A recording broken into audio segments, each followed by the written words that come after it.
Një më thuj një gjë. Pra dhe shtëpinë Surrel, për shumë. Për Shtëpinë që e kanë nxjerrë gjithë. si? Ajo shtëpia që është duke u punuar dhe që keni deklaruar vetëm 2.000 euro me sa pam. Ajo shtëpia në Dajt, ku e keni? Okej. Dakor. Thjesht pyes për kuriozitet dhe unë se. Dakor. Ndoshta ju vërtet keni qenë artiste dhe këto gjërat e tjera. Nuk e kam fare për pjesën Jo, tuaj. jam shumë dakord. Sinqerisht, madje nga të gjithë ju që ka pasur shtëpia, mendoj që vërtet ju jeni Më gjatë, patjetër. Më fini në atë pjesë. Dakor. Dhe Okej. po për pjesën tjetër, besoj e kuptoni vetë që Dakor. unë mund ta Jo, justifikoj këtë timen, po ai ju justifikoni dot ju ato tuaja. Patjetër, tash.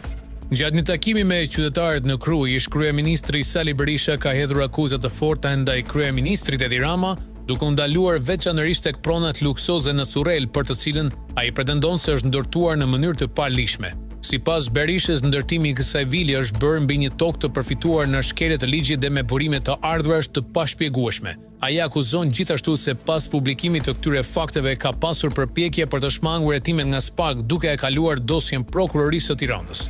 Kjo e fundit sipas tij e ka kthyer mbrapsht duke deklaruar se nuk është kompetente dhe çështja është rikthyer në prokurorinë e posaçme me vendim të një gjyqtari. Sali Berisha pretendon se para 2 ditësh në SPAK është mbajtur një mbledhje emergjente për të rast, çka sipas tij tregon tension dhe rëndësinë që ka marrë çështja brenda strukturave të drejtësisë. Ai ironizon dhe reagimin e kryeministrit pas kësaj mbledhje duke përshkruar si një përpjekje për të relativizuar situatën dhe për të lavdëruar kreun e SPAK Altin Dumanin, të cilin Berisha e përmend me sarkazëm si shpëtimtarin e Edi Ramës.